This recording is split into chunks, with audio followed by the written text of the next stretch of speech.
Hoje o papo é sobre a convivência, a dois juntos na quarentena, intensificando muitos e muitos momentos. Momentos gostosinhos, tipo assistir um Netflix, E assistiram Netflix, e assistiram Netflix. cozinhar, lavar louça, dar uma ajeitada na casa, ressignificar todos os espaços, porque a cozinha passa a ser o lugar de trabalho, o lugar de alimentação, o lugar das vezes a gente ter uns papos mais profundos, o lugar de muitas vezes uma elaboração criativa, de um movimento prazeroso de jogo, de diversão, e aí tá tudo intensificado. E é justamente conversando, né, na nossa rotina sobre esse tema e pensando, uau, quantos casais estão passando por isso? Sejam casamentos de longa data, sejam famílias com crianças, adolescentes dentro de casa, até com sogros, sogros, próprios pais, né? Tem muitas Cachorro, gato. dinâmicas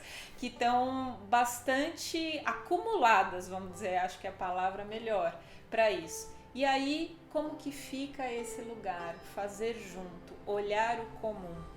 Tudo que está acontecendo no nosso interno está bastante sensibilizado, né? A gente tirou muito essa distração externa, muitos estímulos, os lugares onde eu posso ser a Luciana de um jeito diferente de como eu sou em casa, e de repente eu estou focalizada em estar compartilhando muitos momentos da minha rotina com as pessoas com quem eu divido a minha moradia. Tá tudo concentrado. Então, o que está acontecendo no meu íntimo certamente vai, né, esbarrar um pouco no que está acontecendo no íntimo de quem está perto de mim. E aí a gente está falando de individualidades, de ritmos, de necessidades e às vezes dificuldades de lidar com tudo isso, né, Alex? Será que o outro está sabendo o que está acontecendo no nosso íntimo? Então acho que começa por aí. Às vezes a gente nem sabe falar, né? Às vezes a gente percebe uma resposta meio irritada, meio impaciente, e o outro te pergunta: o que está acontecendo? E aí você fala imediatamente: não, não é nada, é só para você fazer isso direito, né? Opa, né? As relações precisam ser olhadas com muita cautela agora. E quando a gente estava no dia a dia da vida antes de coronavírus, nós tínhamos muitas distrações. Então, muitas vezes esses ruídos eles vinham como faíscas e aí a gente falava, deixa eu ir na padaria, ou deixa eu ir trabalhar, ou deixa eu lavar o carro, ou deixa eu ir na manicure, ou eu vou na minha mãe, né? Então, ou eu vou ficar no WhatsApp. A gente fugia de muitas coisas através das nossas atividades. Sem dúvida. E agora a gente está, de certa forma, confinado. Temos muitas poucas distrações. E viver intimamente, eu acho que é isso, né? A gente agora está sendo provocado a viver com intimidade uma relação. Talvez a gente vivesse juntos, mas não éramos íntimos. Então, né, isso que eu acho que está provocando. Porque intimidade é muito mais do que a gente estar a 15 centímetros de distância, poder tocar no outro, mas é talvez comunicar alma para alma, né? O que será que tem de sentimento aqui? O que será que tem de sentimento ali? Por que eu não consigo expressar? Por que o outro não consegue expressar? E qual o caminho, né? Por onde vamos? Como fazer isso, né? Você tem uma ideia, né, de como que a gente pode fazer essa ponte? Essa ponte de empatia não é simples, né? Eu vejo que muitas vezes, se a gente não se dá nem o tempo de auto-reconhecer o que está acontecendo, fica mais difícil ainda eu dar parâmetros para o outro, para o que está se passando aqui dentro. Então, a primeira história, na minha percepção, é interna, né? Eu poder realmente reconhecer o que está pegando nisso tudo para mim, onde eu realmente me sinto irritada e com raiva de ter que estar passando por isso, onde eu me sinto impotente quando o controle que eu acreditava que estava toda na minha mão de planejar as rotinas, de planejar as férias, de planejar todo um schedule do dia a dia, de repente saiu, né? O chão foi puxado, a gente está tendo que ressignificar desde as coisas mais simples até as coisas mais amplas da nossa vida, e aí vem essas mudanças que vão mexer com os nossos humores, que vão mexer com os nossos lugares de memórias, né? Porque certamente se me incomoda num hiperlativo, né? A coisa tá muito exacerbada, é porque já tem ecos do passado. Em algum momento eu também perdi controle, em algum momento eu também fui desafiada na minha impotência, e isso fica gerando uma reação às vezes mais agressiva ou mais de apatia, então eu fico sucumbida, eu fico apática, eu fico desvitalizada, eu fico plugada totalmente no que a televisão está anunciando e não tenho uma reação. E cada pessoa vai passar por um aspecto disso. Pode ser que ela se fixe num determinado lugar ou que ela vá se transformando à medida em que o tempo dessa quarentena está se esticando. E aí depois vem esse olhar, né? Isso é meu e o outro está passando pelo processo dele. E como que a gente vai coexistir? Porque daí vem esse ponto. Quando estamos confinados, o coletivo se torna super importante.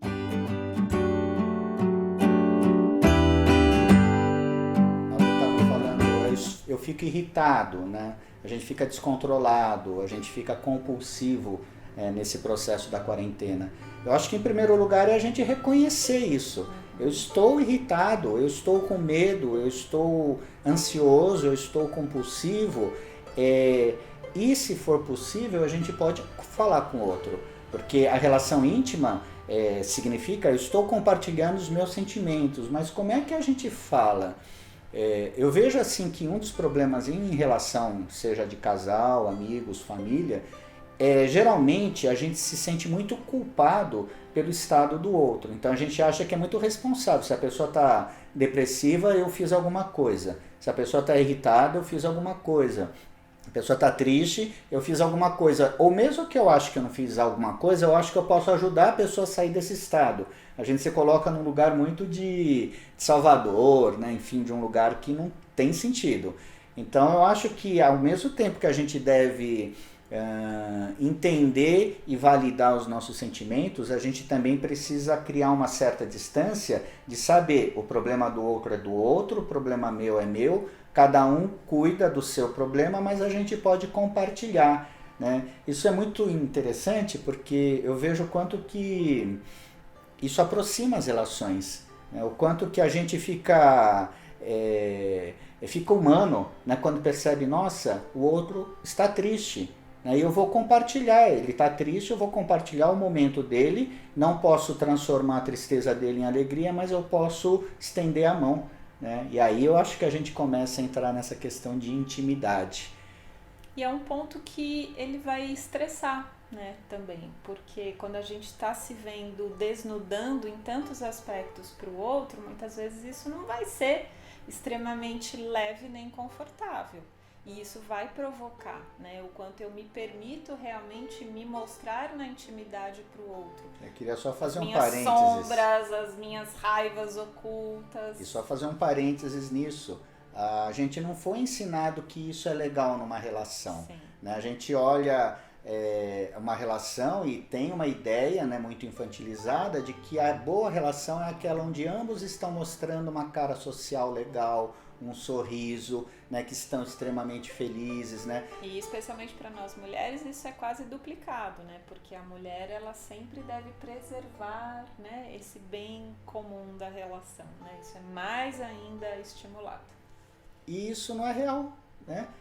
Nossos pais, avós, eles não tinham essa permissão de se expressarem. Era extremamente raro essa troca, essa honestidade. E nós agora, a gente ainda tem influência deles e tem influência da sociedade, dos filmes, da ideia do casar e ser feliz para sempre. Então muitas vezes a gente diz, eu não acredito nisso, mas no fundo a gente acredita e a gente está querendo reproduzir isso na relação. E quando a relação se mostra um Shrek, né, na vida, né, aquilo não é um príncipe encantado e é um ogro e vice-versa, a gente se assusta e acha que tem que acabar porque a relação está ruim, né? Então é essa a nossa proposta, né, da gente conversar, né? Esse parênteses, eu te interrompi um pouquinho, mas para falar um pouquinho o quanto que a gente tem crenças errôneas do que deveria ser uma relação. E aí a gente se pega, né, muitas vezes, buscando essas referências antigas que estão dentro de nós para lidar nesse momento que está meio estressante. Então eu vou contar uma coisa que eu vivi dentro desta relação com o Alex, né? Quando a gente se viu na ideia do isolamento, então o que me veio? A gente precisa organizar uma rotina legal aqui para essa casa. Então eu assumi um lugar de frente, um lugar de autoridade, de seja organizar uma lista de supermercado, os horários que a gente ia acordar para fazer atividade física, os horários que a gente ia meditar, e aí fui fazendo toda uma lista, né, que achei que era para um bem coletivo, visando que isso nos daria um lugar mais confortável nessa rotina.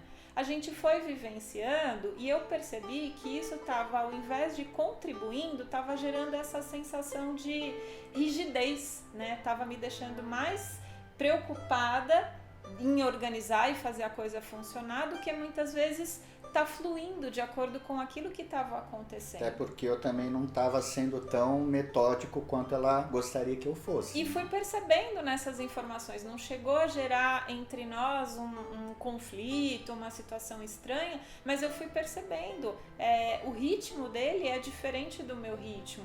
Então, às vezes, é nesta observação, que é o que o Alex estava colocando, sobre o que se torna íntimo, que é a comunicação também não verbal, que é a gente perceber o outro, sentir junto, dar o tempo de observação sem tomar verdade, sem estabelecer julgamentos, para sentir, precisa de um pouquinho mais de oxigênio, aqui precisa estar um pouco mais elástica essa rotina. Então não é a 1h30 que a gente almoça, teve dias em que a gente foi almoçar às 3h30 durante um dia de semana, e tudo bem, mas foi uma manhã mais longa, extremamente produtiva, nos fez bem, e aí você vai começando a entender, puxa, esse pensamento da dona de casa, isso é muito arcaico, isso é muito antigo dentro de mim, por que eu tô querendo dar as ordens dessa maneira? Isso não combina com o tipo de relação que nós temos. E aí eu fui percebendo, fui flexibilizando, e hoje a gente está entrando num esquema que ele não está mais na pauta, mas ele está acontecendo de uma maneira orgânica.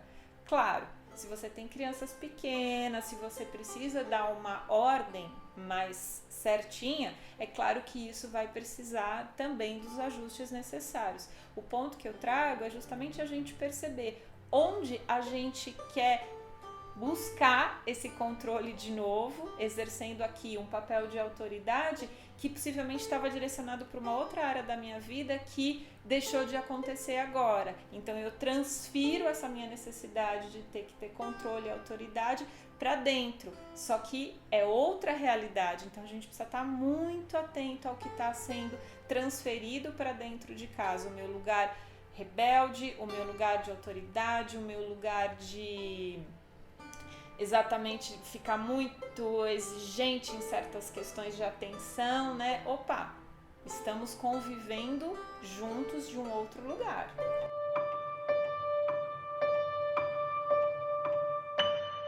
Então, eu nem sabia dessas coisas que a Luciana estava falando, né? Porque a gente percebe a tentativa, né, de uma organização, mas você não entra muito naquilo, nem se pergunta o porquê que ela está agindo assim, e vai no seu padrão. E o meu padrão é, como ela disse, um pouco mais desorganizado, né? Então, às vezes eu fico sem almoçar e tá tudo bem, às vezes eu almoço às 5 da manhã, não, da tarde e tá tudo bem.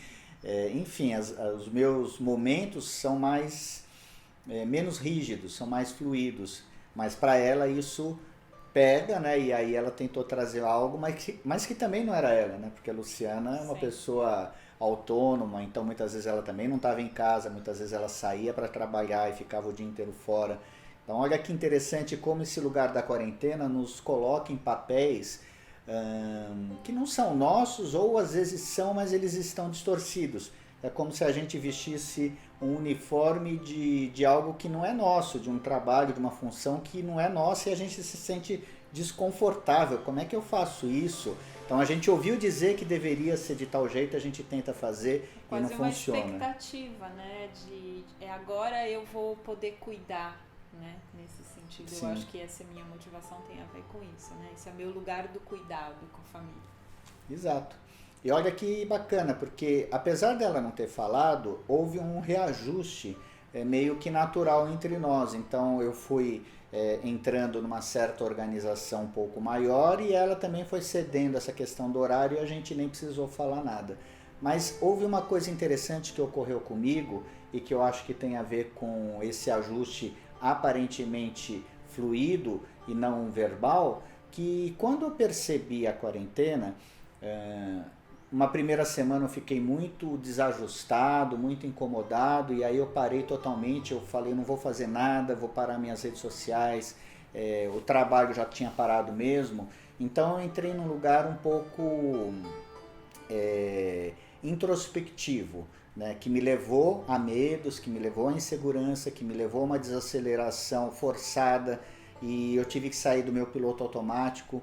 Mas foi muito importante eu perceber isso, porque aos poucos, depois dessa semana, eu comecei a entender que eu estava muito preso na minha rotina de trabalho e que eu estava muito focado no meu externo, que eu estava focado na carreira, e que apesar de eu ter liberdade social como agora eu não tenho, no fundo eu estava totalmente isolado. Então agora que eu estou isolado e nós estamos, né, de certa forma isolados fisicamente, eu estou muito mais aberto para os outros do que eu estava antes. Eu fiquei muito tempo preso. Eu ouvi isso até em reportagens, né, das pessoas falando, nossa, antes ele só pensava em trabalho e agora ele está cozinhando aqui comigo. Então eu acho que é uma coisa que pode estar acontecendo em muitos lares com muitos casais. Que são ganhos de qualidade das relações, né? Exato. E ao perceber isso, eu comecei a voltar, a falar, então, quem eu tenho de relação? Em primeiro lugar, a esposa que mora comigo. Então, o que eu posso fazer? O que eu posso ver que eu não estava vendo? Como eu posso agir que eu não estava agindo? Então, ela mesma depois, ela falou, nossa, você está mais carinhoso, você está mais presente, está mais me ouvindo, mais disponível. E aí, algo, né, que ela queria fazer, mas que eu também não estava entrando, foi se reajustando porque eu também estava presente e ela também estava presente na relação. E aí, naturalmente, houve uma disponibilidade também minha de adaptação, né? Então, a gente chega num lugar bem comum sem precisar da DR, né? Sem precisar, eu preciso ser ouvida, eu tenho uma reclamação a colocar. Às vezes, isso se faz necessário quando a gente precisa realmente informar ponto a ponto para o outro um aspecto que não está confortável, que eu não quero levar para uma situação extrema de ir às vezes para uma reatividade meio agressiva, meio contundente demais. Se abrir uma conversa para olhar um aspecto da relação é muito importante. Para muitos casais esse tem sido um lugar frequente para lapidar e fazer essa calibragem da relação. Quando existem outros caminhos dessa percepção mais ampla do outro, para fluir nesse ajuste quase autorregulável, ótimo, né? Mas existem duas possibilidades ou mais possibilidades para que a gente possa viver a qualidade da relação íntima nessa atenção plena. A minha necessidade, a do outro, e o que é esse nosso que está possível agora, não idealizado. Eu acho que DR, então, como a Lu falou, ela às vezes é necessária, às vezes não tem essa fluência que houve entre nós, desde que as duas pessoas que estão fazendo a DR se autorresponsabilizem pelas suas atitudes. Então, muitas vezes a gente conhece casais que fazem muitas DRs, mas eles não chegam num ponto comum porque existe ainda acusação. Não é exatamente uma DR, no sentido de o que eu posso fazer para melhorar todo, né? Onde que eu sou responsável, qual que é a minha parte que eu posso mudar, ao invés de apontar você é culpado disso, você é culpado daquilo, por causa disso eu deixei de fazer aquilo. Então isso já não é DR, isso é uma discussão normal e banal e as pessoas às vezes acham que isso é DR. Então acho que essa é a nossa proposta, né? Que você, se tem afluência, ótimo, que bom, mas em alguns pontos às vezes é importante a gente falar, né, o que está sentindo, qual a própria necessidade e também aprender a ouvir. E aprender a observar o outro, né? Eu acho que esse ponto do estarmos intensificando o conviver, ele exige essa amplitude de percepção, né? Não mais aquilo que apenas é o óbvio, mas eu consigo olhar além. O que move esse comportamento meio áspero, meio ausente? O que move essa vontade de estar mais carinhoso, né? E assim eu vou compreendendo que tem uma dinâmica muito particular dessa relação que se expressa não somente por palavras e atitudes, mas ela é o todo desse movimento do nós, né? Então eu olho além do meu, além do outro que ele me diz, mas olho esse movimento da relação como um todo. E aí a gente está ganhando qualidade de convivência e aí confinamento pode ser uma oportunidade da gente crescer juntos, né? Com certeza, é isso que a gente acredita, por isso que a gente está fazendo esses vídeos e o nosso projeto, né, também em casal, falando de relação afetiva, o Sim para o Amor. O Sim para o Amor continua apesar da quarentena, né, Lu? Em breve nós vamos falar de outros temas, vamos falar de temas de sexualidade, de ciúme, de projetos comuns, de incertezas, né? Quando tudo isso realmente está em transformação, a gente tem pano para manga aí para conseguir lidar com todo esse movimento da vida. E a relação é em si uma coisa viva, né? Então ela não tem tantas certezas e por isso esse é um projeto que é eterno. Exato. Então deixe seus comentários, suas dúvidas, suas sugestões de vídeos, de temas, acompanhe nosso canal, não esqueça de assinar, deixe um likezinho aí no vídeo para ajudar a gente também e até um próximo vídeo. Até. Até mais.